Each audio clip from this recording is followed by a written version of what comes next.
When it comes to overwintering plants, the list is quite literally endless. And in today's video, we're going to go over what plants you can overwinter and a very quick snapshot as to how to go about overwintering them. Now, if you want an in-depth, detailed look at actually bringing these indoors and how I go about doing it, then hit that subscribe button because I'm not going to be doing it till a little bit later. So let's get number one out of the way, and that is peppers. Now, here's a jalapeno pepper. You can do this with any pepper. The idea here is that these are not actually plants that we see here. In the wild, in their native habitat, they are entire trees, shrubs, bushes. And they obviously cannot get that size here because they don't have multiple seasons to do it in. They only have one. So if you want to actually save a pepper plant, the process is relatively easy. You have two options. Option number one is do absolutely nothing to the plant, bring it indoors, water it, put it under a grow light, and hope for the best. Option number two, which is my preferred method because that is kind of what the plant is naturally already doing, is shutting down. So what you want to do is leave it outside, not until frost hits, but until things begin to cool down. You're going to notice that there's not a lot of new flowers, there's not a lot of new growth.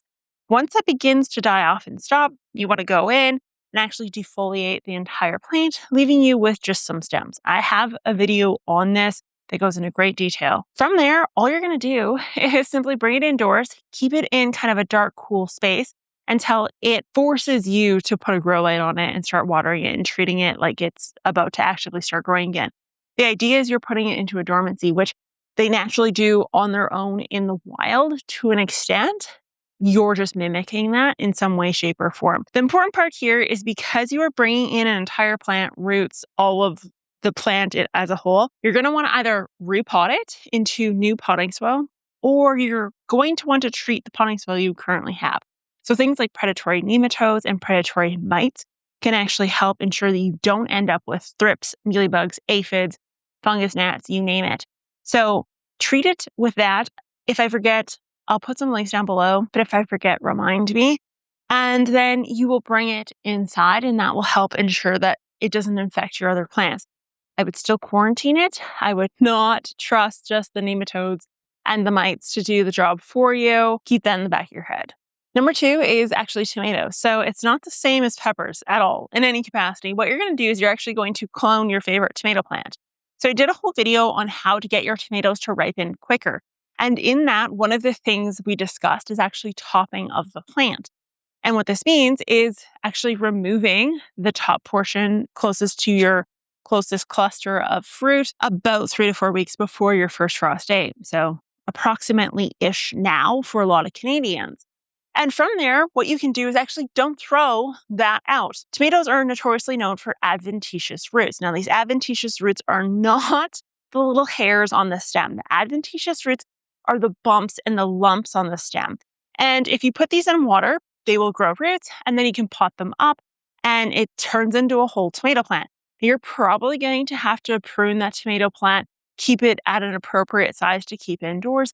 But ultimately speaking, you are cloning that mother and you're making a twin to your favorite that you have outdoors. The really nice part about this process is the fact that you're not bringing soil indoors that has already been kind of lingering outside, collecting pests and disease. And number two is that because you're picking younger plants, younger foliage, it's less likely to have a lot of pest eggs and that sort of thing, the predatory mites specifically for this plant, and quarantining it from like your house plants and that sort of thing, because there's always that risk you run when you bring something outside indoors. I feel like the obvious things could also include stuff like iceberg lettuce, romaine lettuce, green onions, anything that's small, relatively compact. You can kind of chop all the foliage off and the roots will be okay with. One that I think follows this same kind of dynamic, but isn't often spoke about, is actually bananas. So you can get dwarf Cavendish bananas for decorative ornamental containers.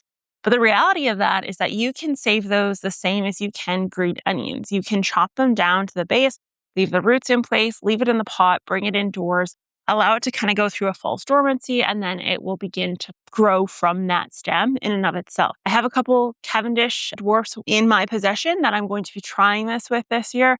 I did it years ago. I ended up with too many mealing bugs to even debate doing it again, but we're going to give it a second try because I don't think at the time, this would have been 15 years ago, I don't think at the time I knew about predatory mites or nematodes or that they were even something that was accessible to a consumer.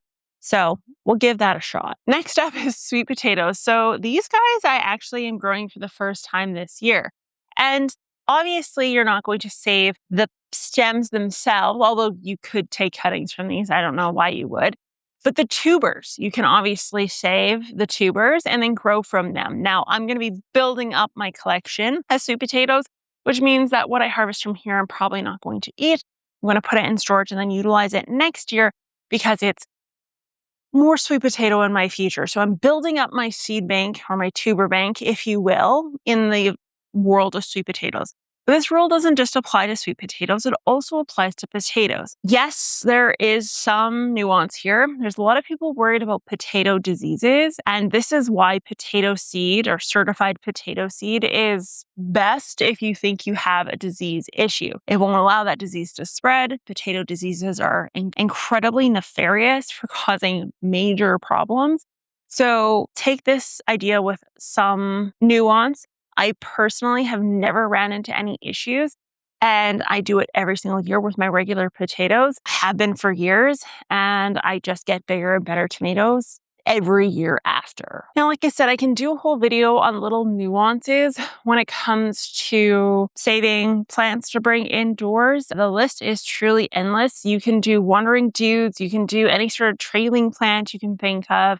I would limit it a little bit for your sanity. But the main things you want to kind of take into consideration, number one, if you're bringing roots indoors, so you're bringing roots and soil indoors, you want to ensure that you allow that plant to play with its current dormancy. The days have been getting shorter. The nights have been getting cooler. That plant naturally is starting to shut down.